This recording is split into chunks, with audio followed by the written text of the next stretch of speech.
지금 김건희 특검 예. 수사 결과가 발표됐어요. 민준기 특별검사와 특검보들이 지금 발언을 하고 있는데 이번 특검 수사 어떤 점이 가장 눈에 띄십니까? 사실 3대 특검이 오늘로 다 끝나긴 했는데요. 네. 끝났습니다만은 뭐 기존의 특검 발표와 비슷하게 사실 사실 기존 브리핑을 통해서 우리가 거의 다 알고 있는 내용들이었지 않습니까? 그렇죠. 그래서 그걸 이제 종합적으로 그냥 정리하듯이 발표를 한 부분이라서 뭐 특별히 새로운 사실이나 이런 것들은 많지 않았다. 뭐 그렇게 평가를 할 수 있을 것 같습니다. 근데 종합적으로 이제 김건희 특검 평가를 하면 네. 저는 처음 김건희 특검 출범 당시부터 걱정을 많이 했었습니다. 왜 걱정을 발언도 하셨죠? 많이 했고요.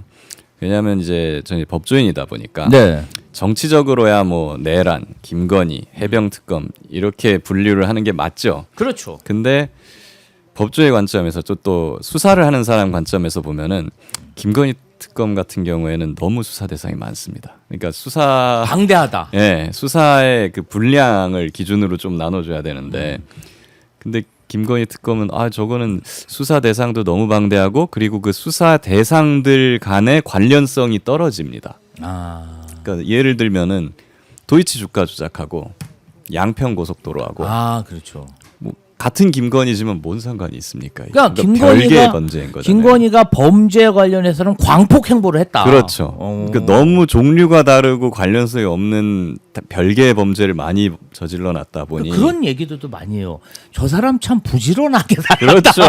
그러니까요. 열심히 살았다. 뭐 맞아요. 그런 평가도 있더라고요. 그렇기 때문에 저는 이거는 그냥 전문적인 관점에서 보면은 별개의 특검을 여러 개 만들어서 해야 될 만한 사건들인 거거든요. 이거는. 그런데 이걸 하나의 김건희 특검으로 묶어 놓다 보니까 저거 제 시간에 저거 제대로 끝낼 수 있을까 하는 걱정을 초반부터 저는 많이 했고, 근데 역시 그게 좀 어느 정도 맞아 떨어졌다. 그래서 좀 아쉽다. 그런 말씀을 좀 드릴 수 있을 것 같습니다. 네. 그런 부분이 좀 아쉽다. 민준기 특검이 주식 투자 의혹 통일교 수사에서 예. 그러니까 뭐 민준기 특검 관련해서 뭐 주식 투자 뭐 주가 조작한 뭐 그 상장 폐지할 그런 곳에 투자를 했다가 좀 빨리 주식을 팔았다 이런 의혹도 있었고, 통일교 수사에서 야권 유력 인사 연루 정황을 확인하고도 수사하지 않았다. 그리고 피의자 사망, 그리고 파견 검사들의 집단 한 명까지 이런 좀 문제점들, 그리고 좀 여러 가지 안 좋은 이슈들이 부각된 바가 있어요. 이번에 대해서는 어떻게 생각하십니까? 그렇습니다. 사실 뭐 민준기 특검 개인이 뭐 주식 투자를 하고 했던 의혹이나 뭐 이런 거에 대해서는 뭐 개인사이고 뭐 그게 따로 뭐 범죄가 되는지는 잘 모르겠습니다. 물론 뭐 개인 처신이나 뭐 이런 게 부적절하다는 지적은 할 수 있겠습니다만은 뭐 오래된 일이니까 뭐 수사에 그게 뭐 지장을 줬다라고 저는 보지는 않고요. 근데 이제 통일교에서 이제 뭐 소위 말하는 이제 전재수 장관이나 뭐 이런 야권 인사들이 이름이 나왔는데 계속 갖고 있다가 이걸 이첩했다라는 부분 관련해서 좀 그럴 수밖에 없었을 거다라고 생각을 하는 것이, 일단은 이게 김건희와의 어떤 관련성이 있어야 수사를 할 수 있는 겁니다. 그렇죠. 김건희 특검이니까. 근데 야권 인사가 뭘 받았다 뭐 했다 하는 혐의는 김건희하고는 관련이 없잖아요. 그렇기 때문에 이거는 만약에 김건희 특검이 이걸 수사해가지고 기소를 했다면 공소기각이 나올 수도 있는. 김건희 특검이 이걸 왜 수사하냐? 근데 이제 수사권이 뭐 없지 않냐? 별건 수사도 할 수 있다. 그런 규정도 있다. 그래도 관련성이 있어야 됩니다. 관련성이 있어야 된다. 별건도 할 수는 있지만 김건희와의 어떤 관련성이 있어야 됩니다. 김건희와 관련성. 그렇죠. 네. 그런 부분이 있어야 되는데 그게 없기 때문에 그런 위험이 있었던 것 같고, 결과적으로 이거는 경찰로 이첩을 할 수밖에 없는 사건인데 뭐 조금 더 빨리 이첩을 했더라면은 뭐 이런 이제 시비거리도 좀 차단할 수 있었을 텐데 하는 아쉬움은 좀 있죠. 그리고 뭐 그 내부에서 집단 항명이나 검사들이 이런 거를 했다는 부분과 관련해서는 요것도 어떻게 보면 제가 말씀드린 김건희 특검이 너무 수사 대상이 방대하고 별건들이 많다라는 부분과 좀 구조적으로도 연계가 되는 부분이 있는 것 같아요. 왜 그러냐면 사실상 김건희 특검을 들어가 보면은 수사 팀별로 사실상의 별개 특검, 별개 사무실처럼 돌아갔어요. 그렇죠. 왜냐하면 이제 서로 간의 관련성이 상당히 떨어지다 사건들도 보니까 좀 너저분하지 않습니까? 예. 그러다 보니까 내란 특검이나 해병 특검처럼 하나의 목적을 위해서 똘똘 뭉쳐갖고 이렇게 전진하는 그게 아니라 되게 병렬적으로 뭐 따로따로 노는 그런 구조였거든요. 그러다 보니까 이런 팀들 간의 단합도 안 되고 심지어는 반목하는 아, 예, 그럴 수도 그런 있겠네요. 일들도 있었다고 하고 그렇게 이제 좀 느슨한 안 그래도 특검이 또 검사 출신도 아니어갖고 이게 카리스마 있게 검사들 휘어잡는 그런 것도 좀 잘 안 된 부분이 있었고요. 이런 구조 하에서 이제 뭐 여러 가지 뭐 외부적 이슈가 있다 보니까 검사들이 들이받기가 굉장히 좋은 어떤 환경이 조성됐다. 한간에서는 김건희의 대검사들에 대한 로비력이 대단했기 때문에 뭔가 그런 김건희 특검을 운영하기가 예. 쉽지는 않았을 것 같다. 그런 또 의심들도 있어요. 그런 의혹도 충분히 볼 수 있다 생각합니다. 검사들이 워낙에 많이 파견이 와 있었고 그 중에는 사실은 뭐 우리가 다 걸러낼 수는 없지 않습니까? 그러니까 뭐 소위 말하는 친윤 검사라든가 이런 사람들이 뭐 숨어 들어와 있을 수 있다라는 생각은 들고요. 근데 이제 다만 도이치 수사팀이나 이런 도이치 주가 조작 수사팀 같은 경우에는 비교적 잘 운영이 됐던 것 같아요. 예, 김건희 쪽에서는 아주 싫어했다고 하더라고요. 아, 예, 그렇습니다. 왜냐하면 이제 그쪽 수사팀은 윤석열 정권에서 대부분 좌천이 됐던 사람들이 그래요? 온 거기 때문에 예, 뭐 그렇게 볼 수 있는데 근데 이제 뭐 예를 들면 통일교라든가 양평공항 뭐 이런 다른 쪽 수사팀 같은 경우에는 뭐 특별히 좌천이 됐다거나 뭐 그런 건 아니거든요. 예, 그렇기 때문에 그런 부분에 있어서는 뭐 김건희 쪽에서 공을 들였을 수도 있겠다. 뭔가 노력을 시도해 볼 수는 있겠다. 네. 뭐 그런 생각은 듭니다. 3대 특검 모두 수사가 마무리됐습니다. 하지만 아직 규명해야 할 진상들이 차고 넘치는 상황이다. 이렇게 국민들이 아직도 의혹을 가지고 있는데요.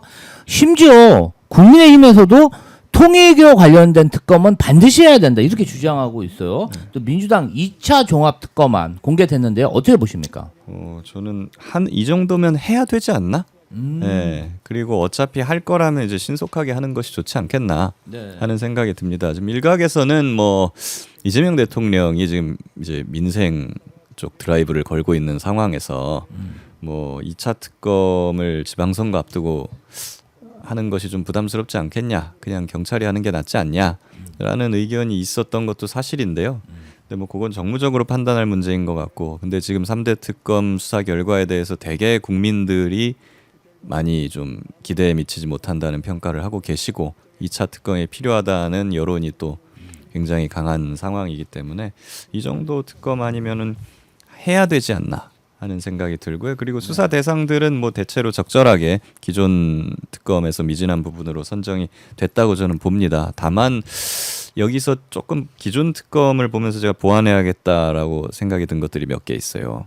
예를 들면은 특검이 수사를 못하게, 그러니까 수사를 끝마치지 못하면 국수본으로 이첩을 하게 돼 있는데요. 네. 관할이 지금 국수본에 없는 것들이 좀 있어요. 아, 그렇습니까? 예를 들면 네. 그 기존 특검이 기소한 사건은 서울중앙지법에 다 관할이 있기 때문에 중앙지방법원에 다 기소를 하면 되는데 그 국수본으로 이첩한 사건들에 대해서는 그런 규정이 없습니다. 그렇기 때문에 지금 무슨 일이 벌어지냐면 내란 특검이나 해병 특검에서 이첩을 국수본으로 했더니 국수본에서 막 지방경찰청, 지방경찰서 이런 데로 사건을 막 내려요. 그러면 그쪽 지방의 법원에 막 기소가 됐거든요.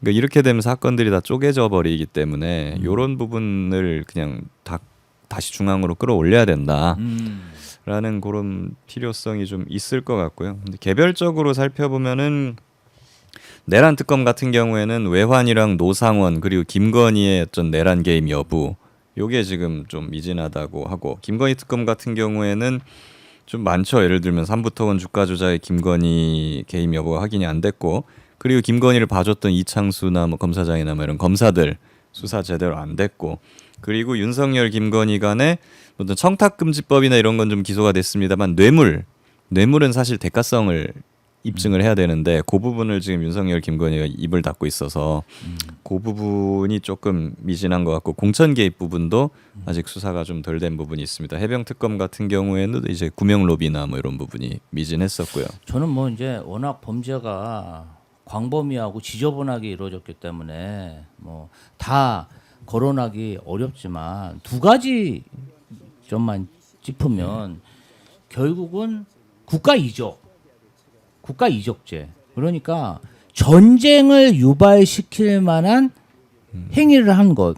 그러니까 본인들의 어떤 지위와 권력을 유지하기 위해서 국민을 전쟁의 위험에 노출시킨 그 행위는 정말 국가 반역 행위가 아닌가. 그렇습니다. 이런 생각. 이걸 정말 끝까지 진상 규명해도 관련자들을 처벌해야 된다고 생각하고 두 번째는 이게 이제 조선시대 때 들었던 매간 매직 문제입니다. 지금 오늘도 특검 측에서 이야기한 걸 보면 김건희가 윤석열 정치 입문 단계부터 주도적인 역할을 했고 장막 뒤에서 불법 국정 개입에 한 것을 사실을 확인했다. 그리고 영부인 신분을 이용해서 인사 공천을 폭넓게 개입했으며 윤석열이 배우자 금품 수수를 전혀 몰랐다. 이렇게 진술한 걸 과연 믿을 수가 있을까? 믿지 못하겠다. 이렇게 얘기했어요. 맞습니다. 이 두 가지 부분. 국가 반역에 관한 사항, 전쟁을 유발하는 행위, 그리고 김건희의 이게 매간 매직이라는 게 이게 지금 2025년, 2026년 이 현대에 정말 있을 수 있는 일인가? 이 두 가지 부분에 대해서는 좀 어떻게 생각하세요? 윤석열 김건희 부부가 이 대한민국을 진짜 조선 시대로 퇴행시켜 버린 부부다. 이렇게 평가를 해야 될 것 같아요. 김건희 특검 말하면서도 저도 기가 찼던 게 네. 역사책에서나 보던 매간 메간 매직이 현대에 등장을 했다라는 것이 참 한심한 일이라고 생각하고요. 이적죄 같은 경우도 그래요. 이적죄는 이제 외환의 죄거든요. 사실 우리나라 형법 체계 외환의 죄가 유일하게 판례가 없었습니다. 내란죄는 전두환 때문에 하나 있었죠. 내란죄는 내부에서 나라를 무너뜨리는 죄고 외환죄는 외부에서 나라를 무너뜨리는 죄인데 외환죄까지 윤석열이 판례를 만들어줬으니 이제 형법 체계 모든 범죄에 대한 판례가 이제 쌓이게 됐습니다. 근데 사실 이적죄나 내란죄 같은 경우에는 거의 전쟁을 일으키는 범죄지 않습니까? 그러면 저는 개인적으로는 전범에 준해서 다뤄야 된다. 그랬기 때문에 사실 이거는 전쟁이 끝나면 전범 재판소를 설립하듯이 그렇죠.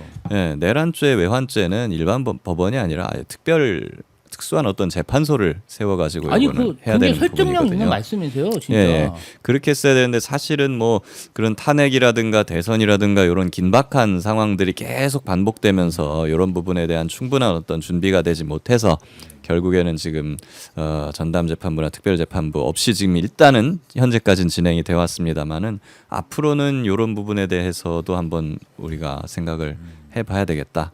뭐 내란 의원이 다시는 있어서는 안 되지만 뭐 또 몇십 년, 몇백 년 지나면 또 있을 수도 있잖아요. 아니 30년, 40년 후에 있을 수가 있죠. 그럴 수 있죠. 그리고 사실은 어떤 국정을 장악한 집권 세력이 여태까지 부패한 경우는 있었죠. 이명박, 박근혜. 예. 그리고 정권을 찬탈하기 위해 군사 쿤데타를 일으킨 적도 있죠. 전두환, 노태우가 그 경우 아니겠습니까? 그렇죠. 예. 박정희 예. 대통령도 그렇고.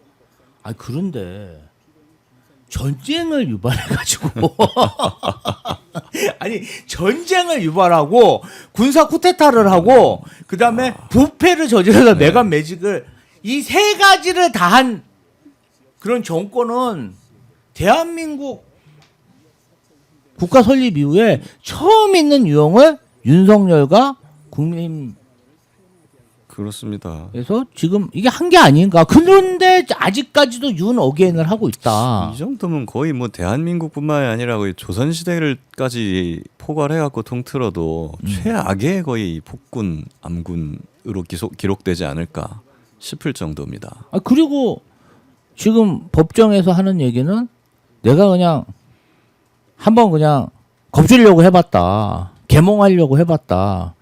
야당이 약 올려서 했다. 뭐 이러한 지금 진술을 하고 있어요.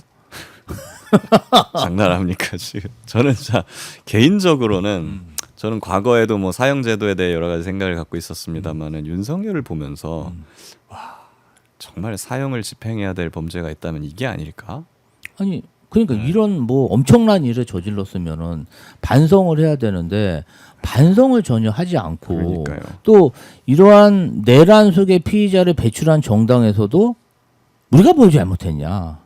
지금 집권하고 있는 이재명 정부와 민주당이 야당일 때 우리 괴롭혀서 우리가 그런 거다. 뭐 그런 얼토당토하는 주장을 하니까 진짜 뭐 국민적인 기본적인 정치인으로서 그러니까 교양인으로서의 자질이 있는 사람인가 싶어요. 우리가 좀 그렇지만 이제 길거리에서 운전을 하다 보면 욕을 많이 하는 사람들 보지 않습니까? 그렇죠.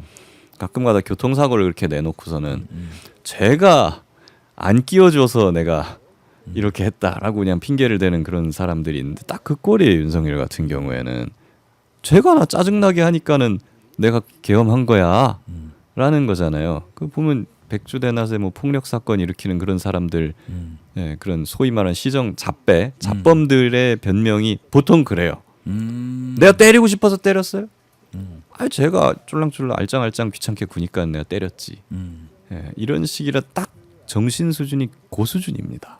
그러니까 이런 사람한테 대통령을 시켰다고요. 이런 비유도 들 수 있어요. 우리가 이제 출근길이나 길을 가다가 사람들하고 어깨를 부딪히거나 발을 밟을 수가 있어요. 그러면 대부분의 사람들은 아 실례합니다, 죄송합니다 하고 가죠. 근데 윤석열은 내 발을 밟았어? 그냥 칼로 찔러놓은 거죠. 네.